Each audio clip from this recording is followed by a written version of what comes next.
Captain Mai stood silently at the center of the bridge, her eyes locked on the glowing distress signal displayed across the main screen.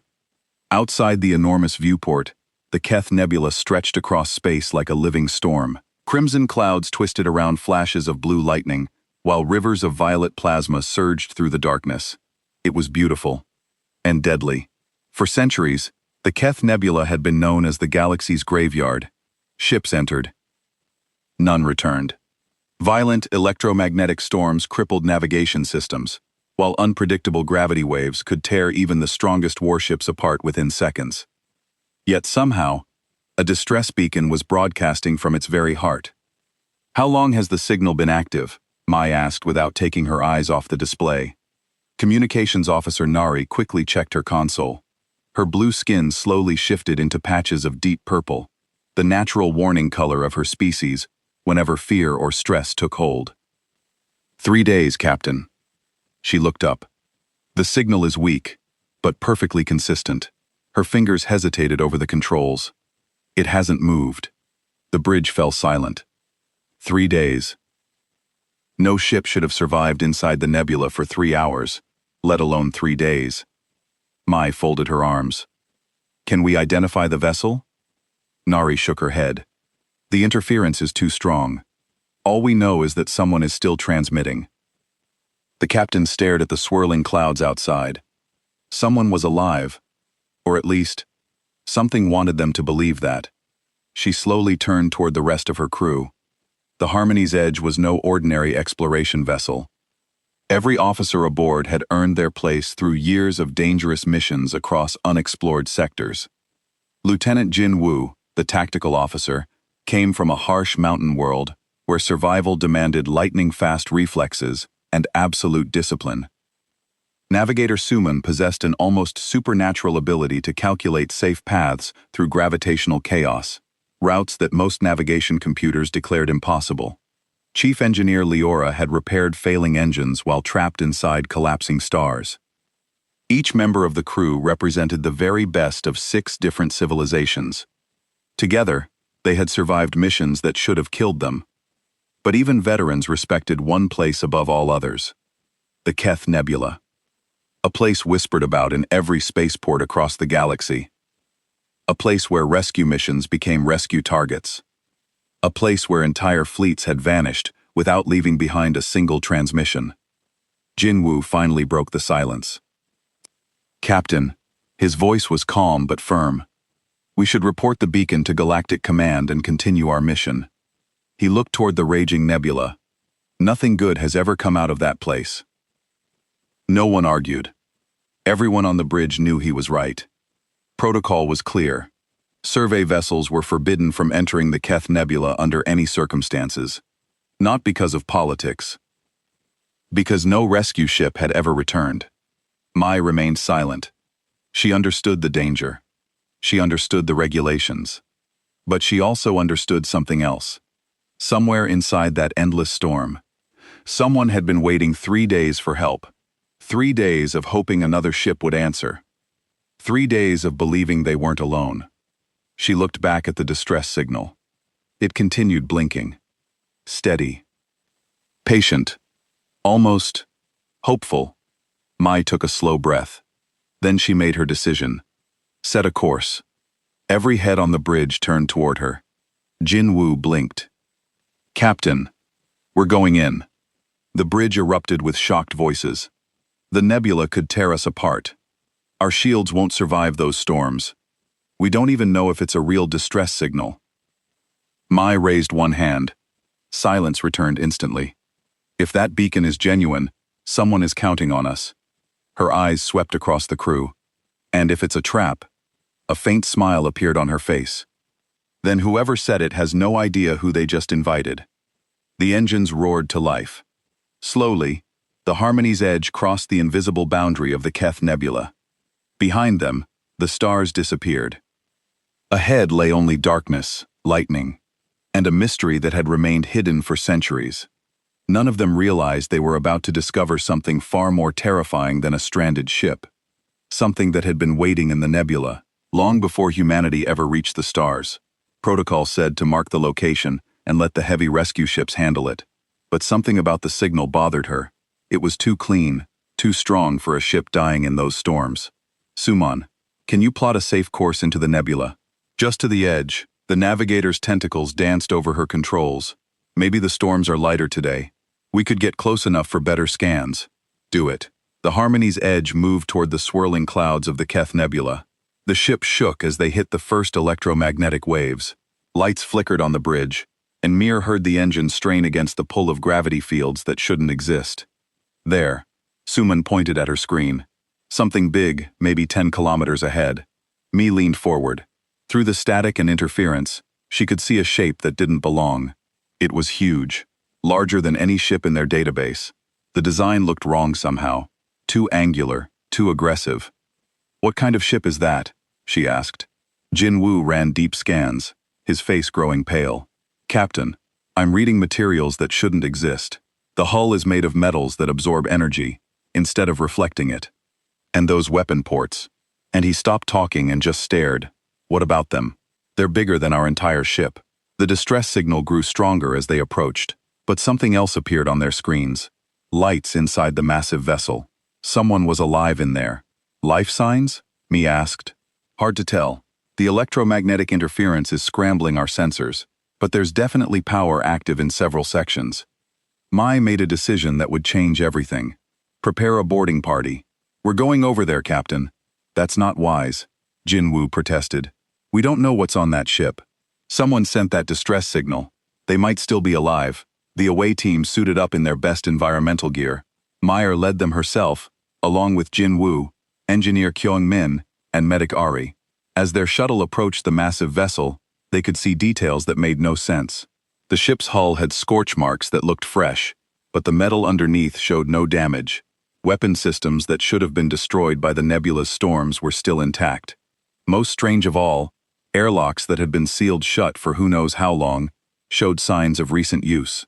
This doesn't make sense, Kyung Min muttered as they docked with one of the smaller airlocks. This ship should be dead. Everything in this nebula dies. The airlock cycled and they stepped into darkness. Emergency lighting cast strange shadows on walls that seemed to absorb their flashlight beams. The gravity felt wrong, too heavy, pulling at them with force that made walking difficult. Gravity is reading 3 times normal, Ari reported, breathing hard. How is anyone supposed to live in this? They moved through corridors that were too wide and too tall. The ceiling disappeared into shadows above them. Everything was built on a scale that suggested the ship's original owners were much larger than any known species. Look at this, Jin Woo called from ahead. He stood next to what looked like a control panel, but the buttons were the size of dinner plates. What kind of beings built this place? Kyung-young examined the walls. These metals are incredible. They're designed to withstand forces that would crush any normal ship. And look at these power conduits. They're still active after who knows how long. They found the first clues in what looked like a cargo bay.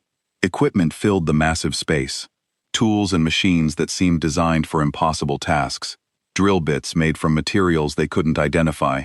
Environmental suits built to withstand pressures that would flatten their own ship. This is mining equipment, Ari said, examining a device the size of a small building. But for what kind of world? A world where normal people would die in seconds, Mir answered. They pressed deeper into the ship, following the source of the distress signal. The corridors branched and twisted, leading them through sections that seemed designed for different purposes. They found what looked like living quarters, beds that were more like stone slabs with restraints to hold the sleeper down against crushing gravity. Who were these people? Jin Woo wondered aloud. The answer came when they found the ship's database. Tung managed to interface with the alien computer system, her engineering skills allowing her to bypass security that had protected the information for centuries.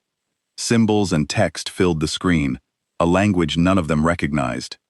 But the computer helpfully provided translations, and what they read made their blood run cold. Classification: Deathworld vessel, Class 15. Min read aloud, "Warning, this vessel is designed for operation in hostile environments, unsuitable for standard biological forms. Crew requirements include resistance to extreme gravity, toxic atmosphere, radiation levels exceeding safety standards, predator-rich environments." Class 15, Mira repeated. "I've never heard of anything above Class 8. Because Class 15 was theoretical," Jin Woo said quietly. No known world rates that high on the danger scale. They continued reading. The ship belonged to something called the Korak Empire. The files spoke of worlds with crushing gravity, atmospheres that would dissolve most metals, and creatures that could tear through starship holes with their bare claws. But the most disturbing discovery came when Kyung Men checked the power logs. "Captain," she said, her voice shaking, "someone has been using the ship's systems recently, within the last month. That's impossible. Nothing could survive in this nebula that long. The logs don't lie. Someone is living here, someone who can operate Korfak technology and survive in their environment." A sound echoed through the corridors, footsteps coming their way. Heavy, confident footsteps that suggested whoever was walking wasn't struggling with the crushing gravity like they were. "We need to hide," Jinwoo whispered, but Miwei shook her head. "No, we came here to help. If someone is alive on this ship, we need to make contact." The footsteps grew closer. In the dim emergency lighting, they could see a figure approaching. It was smaller than they expected, roughly the same size as Mai herself, but it moved through the heavy gravity as if it were nothing. The figure stepped into the light, and they got their first look at one of the ship's current inhabitants. It was human. The human stood in the doorway, looking as surprised to see them as they were to see him. He was young, maybe in his 20s, with dark hair and clothes that looked like they were made from ship materials. What shocked the alien crew most was how easily he moved in the crushing gravity that made their bones ache. "Oh," the human said in broken galactic standard. "More visitors. You okay? You look sick?" Mi struggled to speak through the weight pressing down on her chest. "We received distress signal." The human's face brightened. "That's still working? Good. We fixed transmitter 3 weeks ago. You here to help?" Jinwoo managed to raise his weapon, though the effort made him shake. "Stay back. We don't know your intentions." The human looked confused. "Intentions? We just need ride home. Our ship broke in storm." He gestured deeper into the vessel. "Come, others want to meet you. But careful. Some areas have bad air." Against every protocol they knew, Mir decided to follow. The human moved ahead of them, sometimes stopping to wait when he realized they couldn't keep up with his pace. He seemed genuinely concerned about their struggle with the gravity. "Heavy here." "Yes," he said. "We got used to it. Ship gravity is nice, like home." They entered a section of the ship that had been modified. The alien crew could see where human hands had worked on the ancient systems. Cables had been rerouted, panels removed, and rebuilt. What amazed them was that it all worked perfectly. "How did you learn to operate this technology?" Kyo-young asked, staring at repairs that should have been impossible. The human shrugged. "Try things until they work. Ship computer helps sometimes. Very smart computer." They came to what had once been a Korak meeting room, but was now clearly being used as living space by the humans. Several more people looked up as they entered. Men and women who moved with the same easy grace despite the crushing gravity. "Friends," called out a woman who seemed to be the leader. "Welcome to our temporary home. I am Jisoo. Sorry about mess. We still cleaning up." Mayor looked around the space. What the humans called a mess was actually an incredibly efficient use of the available area. They had set up sleeping areas, food storage, and workspaces using a combination of Korfak equipment and human ingenuity. "How many of you are there?" R asked. 12, answered a man introduced as Wanho. "We were mining crew. Ship got caught in storm while we were exploring asteroid field. Had to abandon when engines failed. And you found this ship." "Ship found us," Jisoo laughed. "Emergency systems pulled our escape pods inside when they detected life signs. Very helpful ship." Jinwoo was examining their modifications to the alien systems. "These repairs, they shouldn't work. You're using completely different technology standards. Everything just machines," Wanho said, joining him. "Metal, energy, pressure, same everywhere. You understand principles, you can fix anything." The casual way he said it made Jinwoo's head spin. The humans were treating technology that was centuries beyond anything on Earth like it was simple machinery. "Show them the workshop," suggested another human, a young woman named Hane. They followed her to what had been a core engineering bay. The humans had turned it into a combination workshop and laboratory.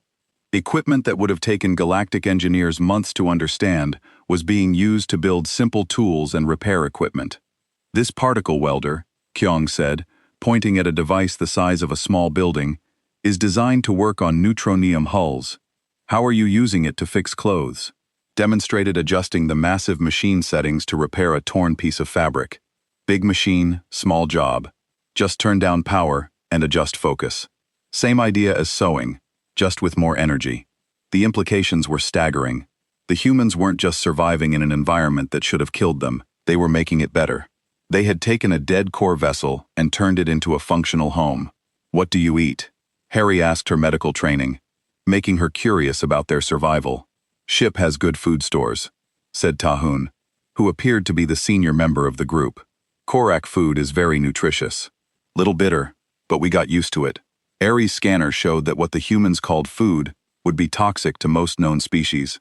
The Korak diet included compounds that would destroy the digestive systems of normal biological forms. Doesn't it make you sick? First week was rough, Tahun admitted. But human stomach is strong. We eat many different things on Earth. They were invited to share a meal, though the aliens politely declined after their scanners revealed the toxic nature of the Korak food supplies. The humans ate with apparent enjoyment, discussing their plans to return home and share their discoveries. This ship teach us much, Jisoo explained. Between bites of what looked like metallic paste, we learn new techniques for mining new materials. Earth companies will be very interested. You're planning to reverse engineer this technology? Mara asked.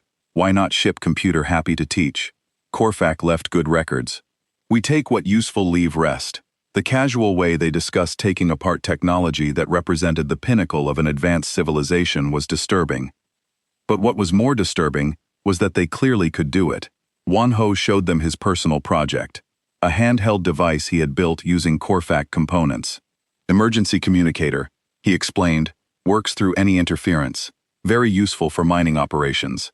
Kyeolkyun, Min examined the device and realized it was more advanced than anything in their ship's communication array. The human had built it in his spare time using spare parts. How long have you been here? Jinwoo asked. 4 months, Tahun answered.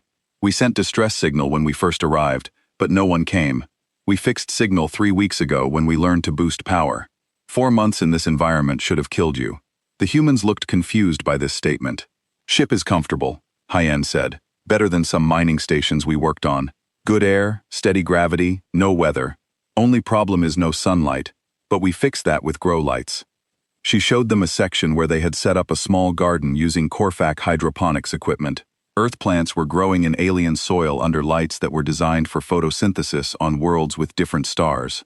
Plants do very well here, she said proudly. Soil is rich. Water is clean. Better than many places on Earth. The alien crew exchanged worried looks. If the humans found this environment comfortable, what did that say about their homeworld? As they prepared to leave, Tahun made a request that changed everything. You have ship? Yes, fast ship. When Mi nodded, he continued. We like to go home now. We take important things from this ship. Leave rest. Maybe you give us ride. What kind of important things? Kyungmin asked.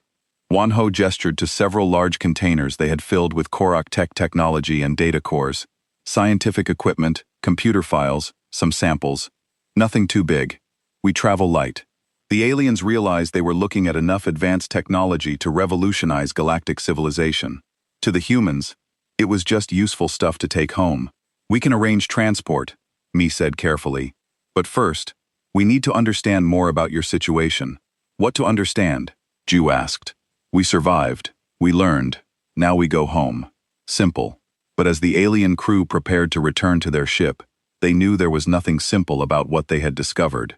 Humans weren't just survivors. They were adapters, who could take the worst conditions and make them livable.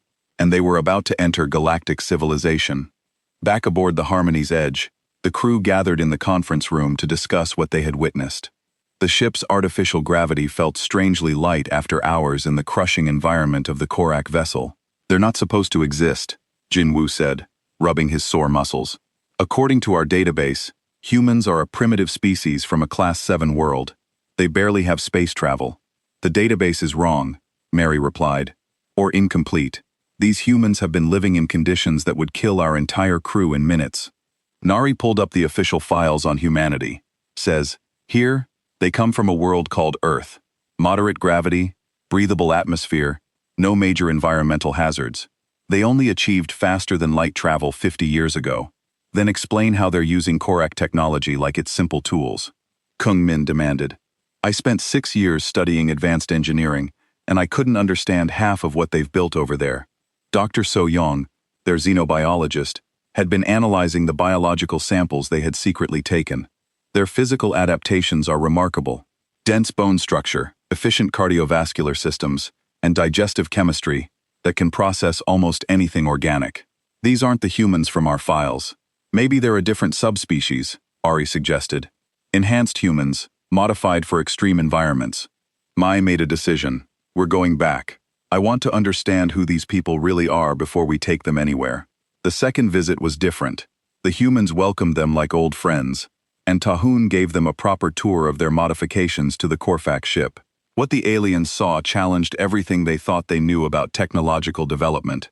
This section was damaged when we arrived, explained Seojan, a quiet man who seemed to be their best engineer. Explosion took out main power coupling. We fixed using backup systems and some creativity.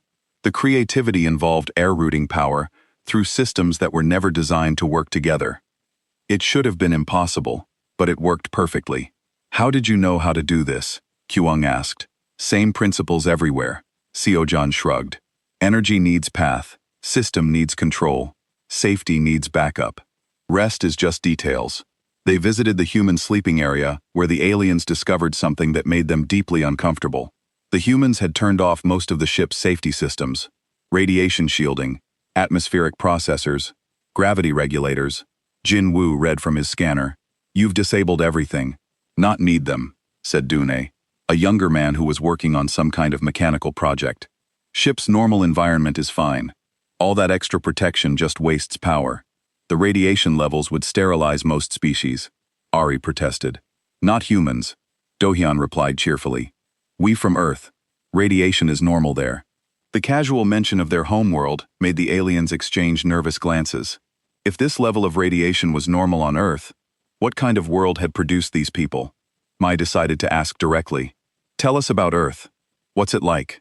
The humans' faces lit up with obvious homesickness. Beautiful world, Jisoo said warmly.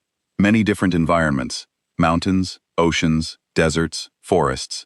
Always something new to see. Weather is exciting, added Heen. Storms that can level cities. Earthquakes that reshape continents.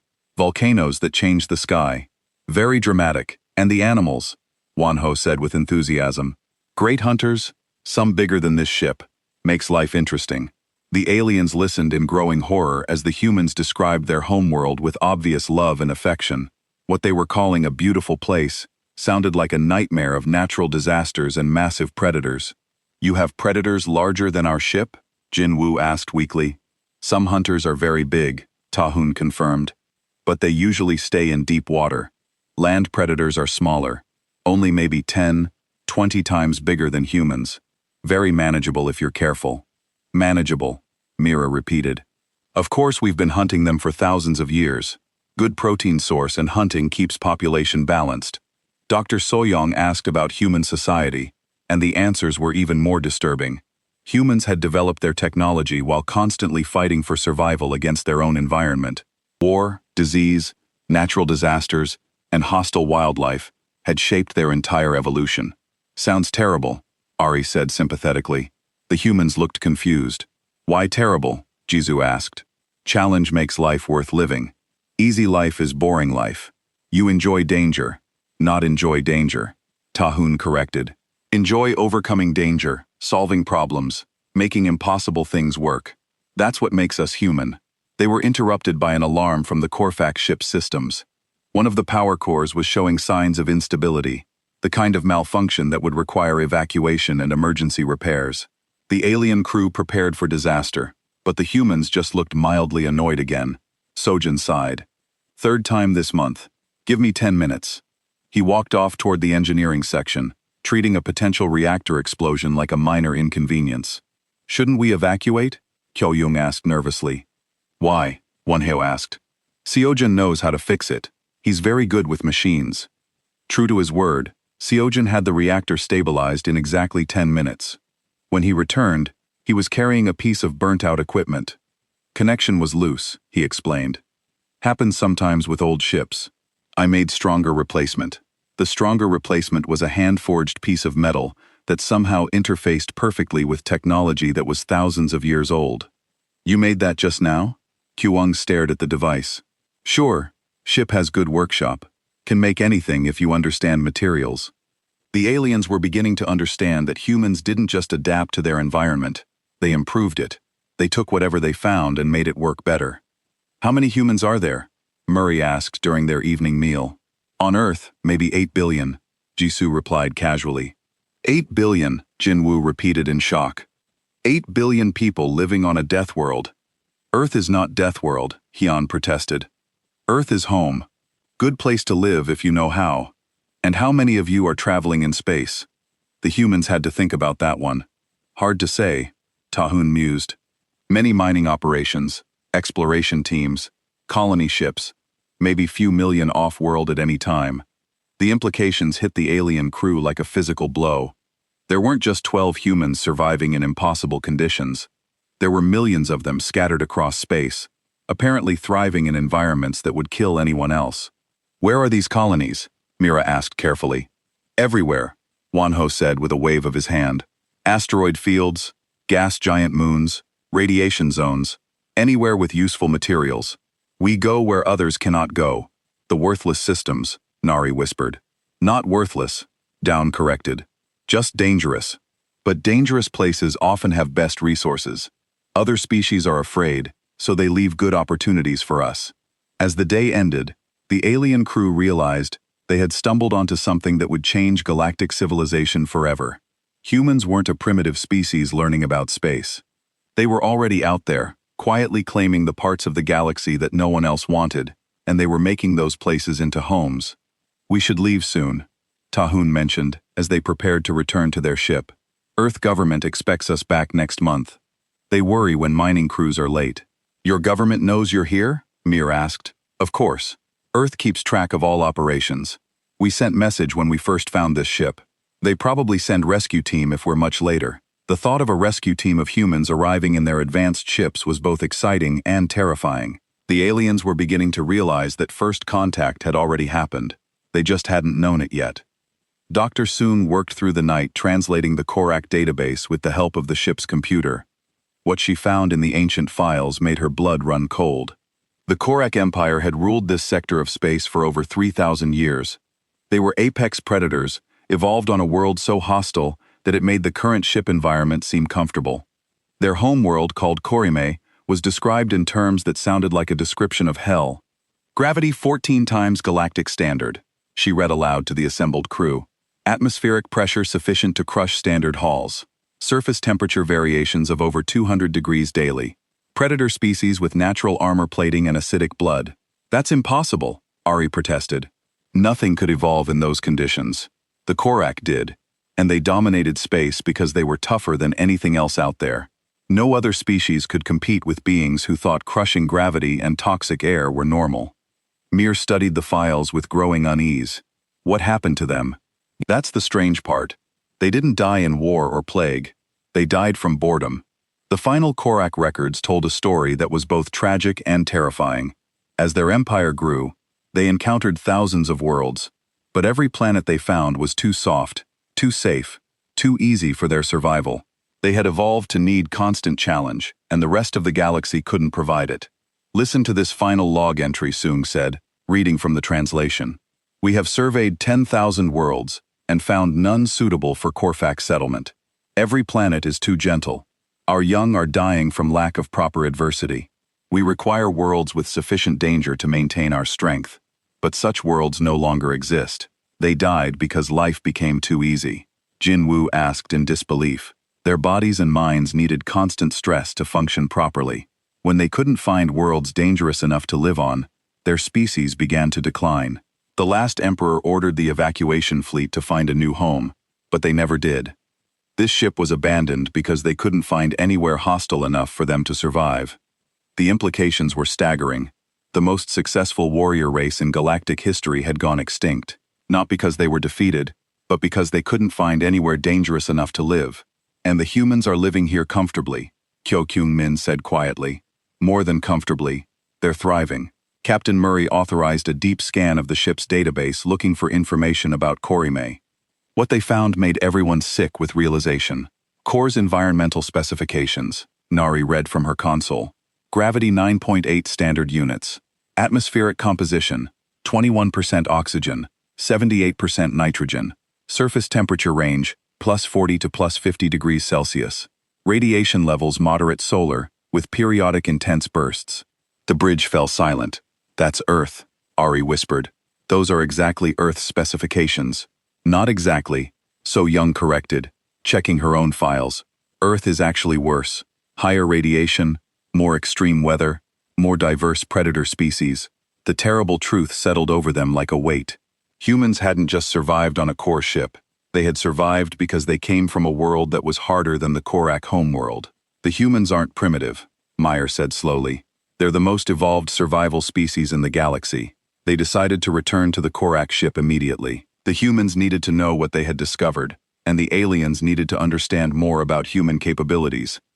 They found Seojan working on another impossible project. He was rebuilding a Korak weapon system to use as a mining laser. The power output of that weapon could destroy a small moon, Jinwoo observed, watching the human casually rewire systems that would require a team of specialists to even understand. Too much power for mining, Sejan agreed. I scale it down, make it useful instead of wasteful. You're not afraid of it. Sejan looked confused. Why afraid is just Tool. You understand Tool, you control Tool. Fear comes from not understanding. Dr. Soong showed the humans what she had discovered about the Korach. The humans listened with interest, but no apparent concern. So, this was their ship, Tahun said when she finished. Explains good construction. They built things to last. Doesn't it bother you that you're living in a ship designed for the galaxy's most dangerous predators? Why should it bother us? Jisoo asked. If they built it right for their needs, it works well for our needs too. But the Korach were apex predators. They conquered most of known space. So, Wonho shrugged. They're gone now. We're here. Their losses are gain. The casual way the humans dismissed the most feared race in galactic history was disturbing. But what was more disturbing was the growing realization that humans might be more dangerous than the Korach had ever been. The Korach specialized, so Young explained. They evolved for specific extreme conditions. But humans seem to adapt to anything. She had been studying the modifications the humans had made to the ship. They hadn't just learned to operate Korfak technology. They had improved it, made it more efficient, more versatile, safer to operate. Look at this. She showed them Seojan's work on the power systems. He's increased efficiency by 30% while reducing the chance of dangerous overloads. The Korfak designed this system, but the human made it better. We're good at making things work, Seojan said modestly. Practice makes perfect. How much practice? All our lives. On Earth, things break a lot. Whether earthquakes, animals, wars, you learn to fix things fast or you die. He enjoyed the conversation, carrying a device that looked like a combination scanner and weapon. I made this for exploring, she explained. Can detect minerals, map cave systems, and defend against predators. The alien crew examined her invention and realized it was more advanced than their own survey equipment. She had built it in her spare time using spare parts. What kind of predators do you need to defend against while mining? Ari asked. Depends on world, Hyan replied. Some places have rockers that attack machinery. Others have tunnel hunters that follow heat signatures. You have to be ready for anything. You fight predators regularly.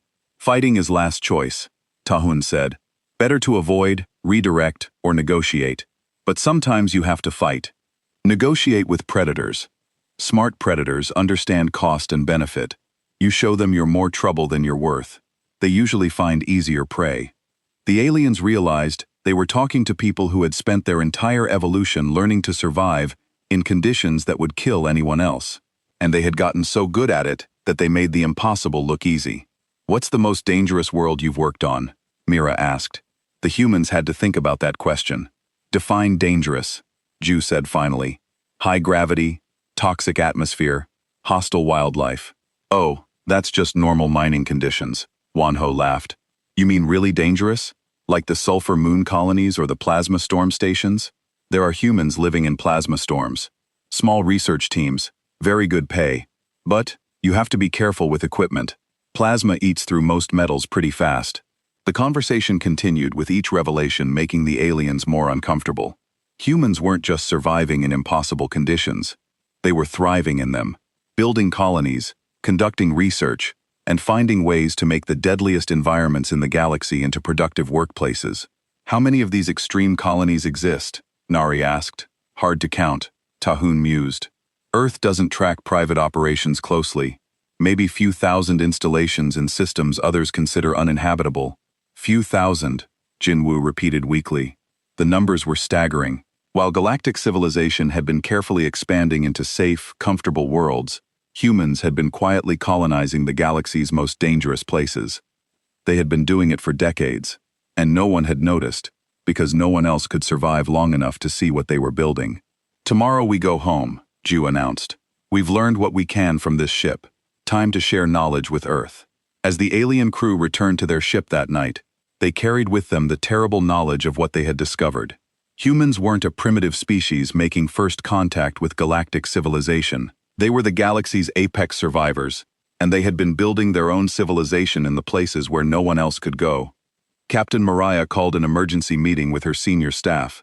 The weight of their discovery pressed down on everyone in the room, like the crushing gravity of the Corfax ship.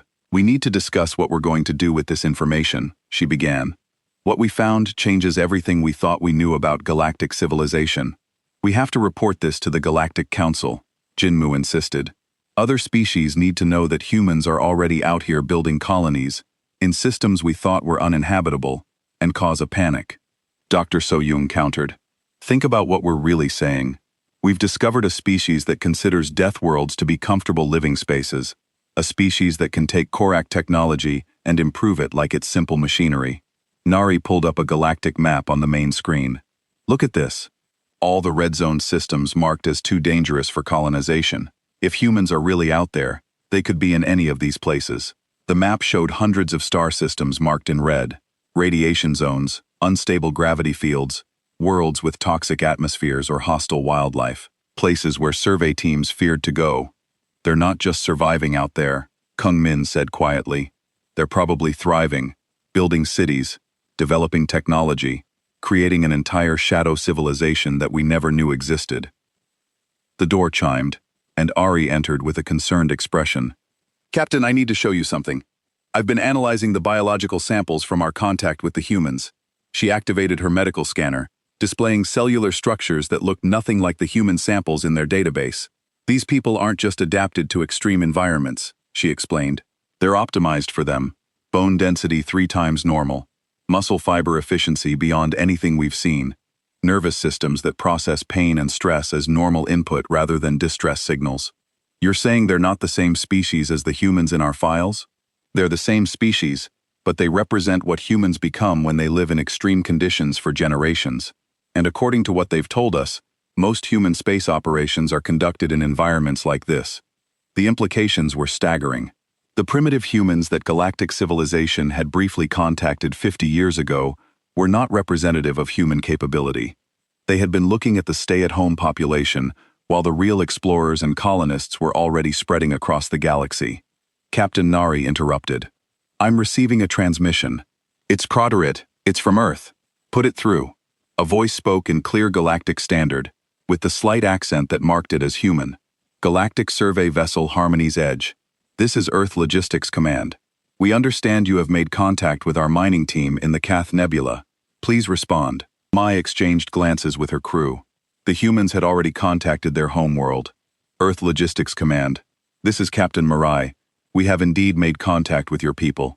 They are safe and requesting transport home. Thank you, Captain. We're transmitting coordinates for rendezvous with one of our ships. Mining team will be transferred to Earth vessel for debriefing and medical evaluation. Earth vessel, Jinwoo whispered. They have ships in this sector. The coordinates came through, indicating a position just outside the nebula. When they arrived, they found a ship waiting for them that made their blood run cold. It was huge, built along the same brutal lines as the Korak vessel, but with modifications that spoke of human engineering. The hull showed scorch marks from travel through environments that would destroy normal ships. Most disturbing of all, it moved through the nebula's electromagnetic storms like they were gentle breezes. Harmony's Edge. This is ELS Iron Mountain. Permission to come aboard for transfer operations. Before May could respond, a shuttle launched from the human ship. It flew through the storm-lashed space around the nebula, without any apparent concern for the forces that had nearly destroyed their own vessel. The shuttle docked and 3 humans came aboard. They moved with the same easy grace in normal gravity that the mining team had shown in the crushing environment of the Korak ship. Captain Mira, the leader, introduced herself. "I'm Commander Yunji, Earth Logistics Service. Thank you for assisting our people." "It was our duty," Mira replied, though she was studying the humans carefully. These weren't miners or engineers. These were military personnel, and they carried themselves with the confidence of people who had never met a challenge they couldn't overcome. Our mining team reported some interesting discoveries. Commander Yunji continued, "Ancient technology, historical records, useful materials. We appreciate you allowing them to complete their salvage operations." Salvage operations. The Korak vessel contains technology and materials that will be useful for Earth operations. Our team has been very thorough in their analysis. Mira realized that what the aliens had thought was desperate survival had actually been a planned operation. The humans hadn't been stranded. They had been working. "How long have you been operating in this sector?" she asked. "Earth has had mining and research operations in this region for about 15 years.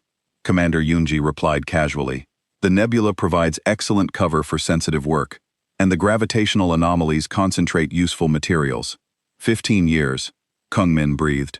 "We prefer to work in areas where other species don't usually venture. Fewer complications, better opportunities for research and development."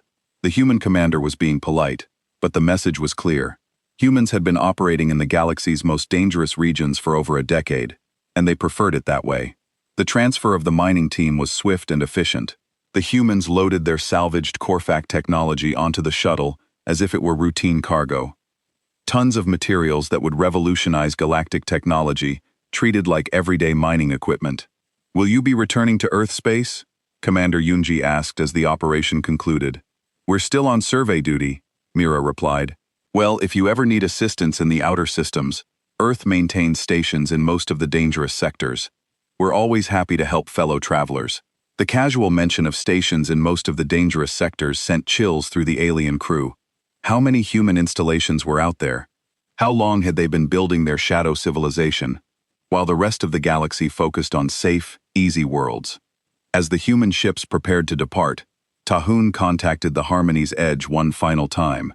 "Thank you for help," he said warmly. "If you ever visit Earth system, look us up. We show you proper human hospitality." "What would that involve?" Mira asked. "Curiosity, overcoming caution, good food, strong drink, exciting stories. Maybe take you hunting if you're feeling brave." "Hunting what?" "Oh, nothing too dangerous. Maybe some of the smaller predators build character, you know."